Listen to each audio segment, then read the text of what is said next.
o Ale, a gente tem falado há pouco, aliás, o Casemiro sentindo muito, né? Evidentemente, claramente emocionado aí na zona mista no pós-jogo.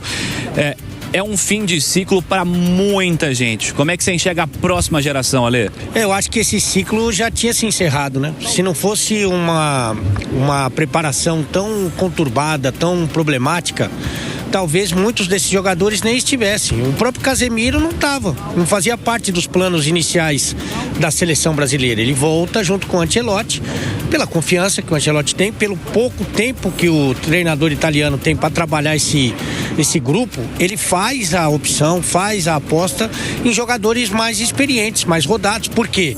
Ele não tinha como dar minutagem para uma turma grande aí que está pedindo passagem. Ele não tinha como.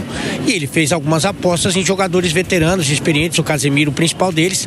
Eu acho que até aí não está tão errado, não. O problema é você perceber que as coisas não estão funcionando e continuar com isso, né? Então, claramente, o Casemiro fez uma Copa muito abaixo do que a gente já viu ele jogar. Em vários momentos, ele atrapalhou o time. Hoje eu achei que ele atrapalhou também.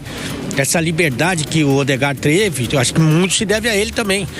Então, a gente via no campo a situação de que ele estava ajudando muito pouco, né? Defensivamente, que é a sua missão, sobrecarregando o Bruno Guimarães, num time que já tinha 4 atacantes, e depois o Brasil termina, é bom a gente lembrar.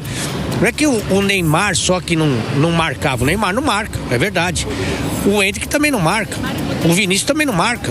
Então você tinha 3 atacantes que colaboram pouquíssimo defensivamente e o Casemiro cansado, que ficou até o fim. Então, realmente, a nossa defesa, nosso momento defensivo ficou muito, muito ruim. E eu acho que o Casemiro fez uma Copa muito abaixo do que ele pode produzir, também pelo desgaste. Tanto que ele não vai continuar jogando no nível competitivo. Ele vem jogar aqui na Major League Soccer, né? Então, ele está ciente da limitação que ele tem nesse momento.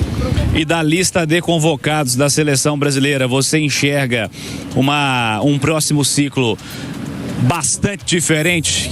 Esse ciclo que vai começar agora, evidentemente, depois da Copa do Mundo, tem amistosos vindo por aí já nesse segundo semestre, enfim, vai ser um Brasil muito diferente desse Brasil que esteve aqui. E eu te pergunto muito diferente porque de 22 para cá não foi muito diferente. Foi diferente, mas não foi muito diferente, né? Talvez devesse ser, né? Justamente se não fosse do jeito que foi, com o Ancelotti pegando a 1 ano da competição. Talvez ele pudesse convocar jogadores mais jovens. No Brasil é assim, né? Por exemplo, o Ibanez tinha 4 convocações, saiu jogando. O Igor Thiago tinha 3 convocações, saiu jogando na estreia do Brasil contra Marrocos. É uma loucura, mas eu acho que tem vários jovens que têm talento. A gente tá longe de ter os melhores do mundo, mas tem vários jogos talentosos que, se for uma seleção que trabalhe coletivamente, que seja bem treinada, que você saiba a escalação, que você tenha ali uma sintonia entre os caras, que eles saibam o que eles estão fazendo, você tem nomes interessantes aí que podem jogar. O Estevão, por exemplo, ainda nem jogou a Copa do Mundo e é um menino muito talentoso, né? O Rodrigo tem mais Copa do Mundo pela frente. O próprio Magalhães, que hoje sofreu muito com o Haaland, também tem mais uma Copa pela frente. Você tem que buscar alternativas para as laterais, que foi um dos erros do Ancelotti, não ter trazido outro lateral depois do corte do Wesley, né? Você tem meio-campistas que entendem muito esse processo que é o futebol mais intenso, mais dinâmico, sabe? De ser, quando você tem a bola, você é um meia, quando você não tem a bola, você é um marcador. Você tem meio-campistas com esse perfil, né? Que a França tem, que Marrocos tem, e que o Brasil tem ainda o Casemiro, ainda tem o Fabinho, que são jogadores assim mais posicionais, né? Então eu acho que você tem opções para renovar essa seleção. É fundamental que isso aconteça. Agora, vamos falar a verdade, né, Cirilo? Você pegar as últimas 6 edições de Copa, 6, estou fazendo um retrato já, 6 edições de Copa, o nosso melhor resultado, a única vez que a gente chegou entre os 4 foi em casa e nós tomamos de 7 na semifinal. Tô falando de 6. Você pegar as últimas 2, a Croácia foi finalista em uma e semifinalista em outra. Eu tô falando de 6. Nós chegamos a uma semifinal no Brasil e tomamos de 7. Então, assim, o buraco é mais embaixo, né? O buraco é mais embaixo, com certeza. Você enxerga, Simões, uma seleção absolutamente renovada para o próximo ciclo? Você acha que vai ser muito diferente, Simões?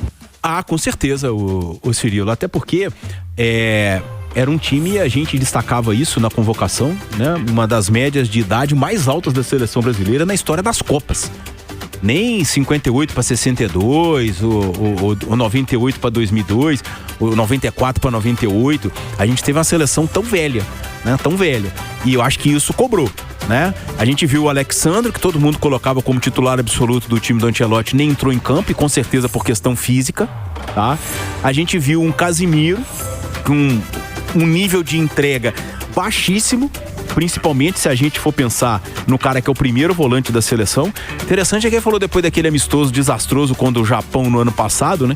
Que 45 minutos ruins podem custar um sonho, né? Vimos o Alisson fazer um exercício aqui. Alisson, 33 anos, o Everton, 38, Ederson, 32. Quem tá fora e quem tem chance de ficar pro próximo ciclo, Simões? O Cirilo, eu acho que desses três aí, só o Alisson. Vamos ver como é que vai ser o nível dele. Até conversava com o Vini aqui, ele também acho que talvez tenha sido a melhor Copa do Alisson pela seleção, né? Do ponto de vista participação, né? Foi bastante exigido, e inclusive no jogo de hoje fez boas defesas. Os 2 gols que ele tomou não tinha culpa nenhuma, mas o Alisson talvez, mas vai depender do nível que ele vai se encontrar daqui 4 anos ou no próprio ciclo, né? Mas Ederson e o Everton acho que não tem mais chance não, embora o Ederson seja até mais jovem, né, Cirilo? Ô Simões, vamos lá. Gabriel Magalhães, Marquinhos, Bremer, Ibañez, Danilo, quem mais que eu esqueci aqui, ó, do sistema defensivo? Alexandro, Douglas Santos, são esses, né? Foram esses os defensores do Brasil para a Copa do Mundo. Quem você acha que tem chance de continuar para o próximo ciclo, hein, Simões? Aliás, você falou de média de idade, o mais novo dessa turma toda que eu citei é o Ibañez, que já tem 27, Simões. E não vai seguir, né, Cirilo? Pelo amor de Deus, né? Não vai. Depois da atuação desastrosa dele contra Marrocos, tudo bem que improvisar de lateral, mas não é jogador para a seleção brasileira. Eu acho que assim, uma referência passa a ser o Gabriel Magalhães, né? Por mais que hoje, eu acho que naquele lance do primeiro gol do Haaland, ele perdeu a referência do centroavante da Noruega, e isso é fatal quando você tem um jogador com o potencial do Haaland, com o tamanho dele, com a força dele, né? O zagueiro que marca um centroavante desse tem que estar sempre na referência, tem que estar sempre encostado nele, até encostado mesmo, né? Com contato físico para não perder, e a partir do momento que ele deixou o Haaland abrir atrás dele, quando ele vem igual a locomotiva, e aí é impossível de parar o homem, até porque o Thiago destacou aí o tamanho do Haaland. Mas de toda forma é um ótimo zagueiro, o Gabriel Magalhães, e eu acho que passa a ser a referência. A gente tem dúvida em relação ao Marquinhos, né? O Marquinhos já é um jogador de mais idade, a gente não sabe se vai ter saúde pro próximo ciclo no mesmo nível em que ele entrega hoje. Agora, nas laterais, eu acho que não sobra ninguém não, viu, o Cirilo? A gente precisa ver o Bremer, né? O Bremer é um bom zagueiro, foi pouco utilizado, inclusive, né? Não entrou em campo, né? O Bremer não entrou em campo, assim como o Léo Pereira.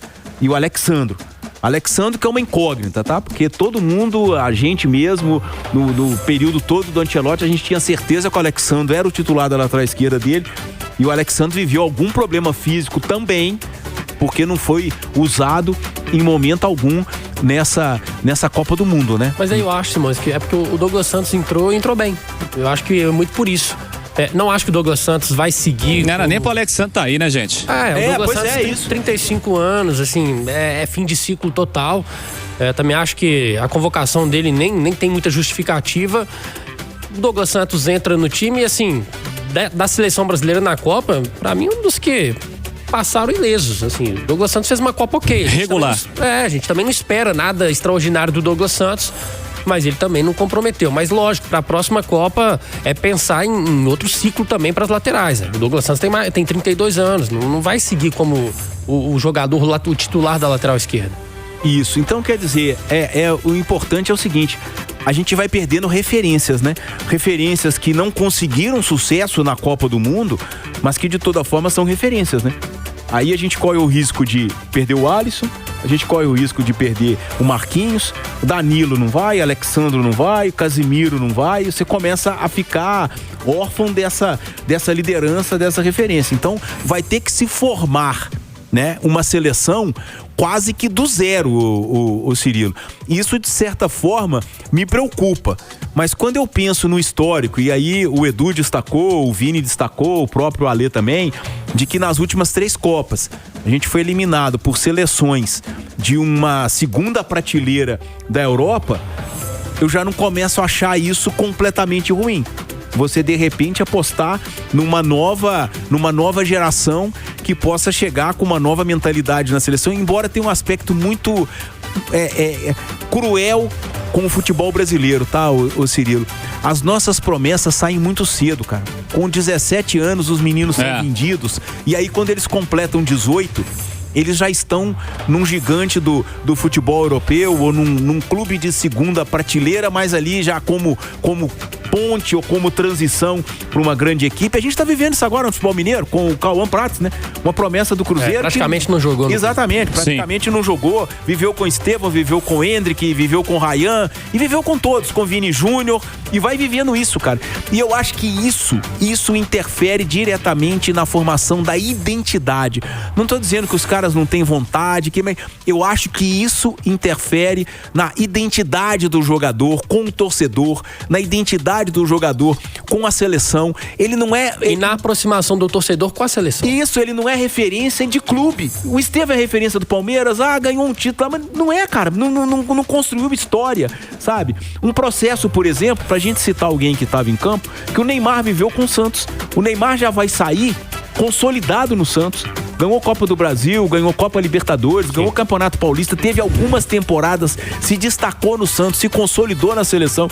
Então eu acho que é um processo, tá? Quando o futebol brasileiro profissionaliza o jogador com 16 anos, tira ele da mão do clube e coloca na mão do empresário e o transforma num produto, esse menino está virando um produto do meio. E eu acho que não é um meio que forma. O fone é seu também. Tá tudo acabado. Achei que o Thiago ia. Mas então, ô Cirilo, é essa situação também que me preocupa, tá? A gente tem uma geração e não é culpa deles, o clube vende, o empresário quer que venda, a família quer que vá, é a independência financeira, ok. Eu só acho que o processo de formação do futebol brasileiro está equivocado, tá? Está equivocado e a gente precisava rever esse tipo de situação. E isso acontece no Uruguai, acontece na Argentina. Olha o que o futebol uruguai está vivendo. A Argentina ganhou a última Copa do Mundo. Ganhou a última Copa do Mundo numa bagunça danada. Se a gente for transformar a exceção em regra, aí a gente vai começar a achar que o errado é que é o certo. Né? Que o errado é que é o certo. Então, eu acho que é uma situação que precisa ser olhada pelo comando do futebol brasileiro, porque eu acho que está afetando diretamente a seleção brasileira, Cirilo. Dessa turma de meio-campistas da seleção brasileira, ô Vinícius Andrade, Casemiro, 34 anos, Bruno Guimarães, 28, Ederson, 26, Fabinho, 32, Danilo, 25, Lucas Paquetá, 28. Como é que você enxerga o ciclo dos meio-campistas da seleção brasileira, o próximo ciclo, hein, Andrade? Ô Cirilo, esse pra mim é um dos pontos mais preocupantes e até chamar atenção pra isso nessa discussão de renovação. A gente tem o Bruno Guimarães, que fez uma boa Copa, apesar do pênalti perdido, vai ficar marcado por isso. Mas foi um dos melhores jogadores do Brasil nessa Copa do Mundo. Mas olha só, existe um grande problema também em relação ao tipo de jogador que nós estamos formando. O Brasil, se a gente pensar na renovação do ataque, daqui a pouquinho você deve chegar lá, Cirilo, a gente tem nomes, bastante nomes. A gente pode pensar no Ryan, que fez a primeira Copa do Mundo dele, tem o Hendrick, tem o Estevão, que infelizmente ficou de fora, o Rodrigo também ficou de fora. São nomes praticamente certos para a próxima Copa. Agora, o Brasil, o futebol brasileiro tem formado muitos atacantes, e bons. Agora, meio-campistas, nós não temos. A gente acabou de citar a péssima Copa do Casemiro, que está encerrando o ciclo. O reserva imediato dele na seleção era o Fabinho, que também é fim de ciclo.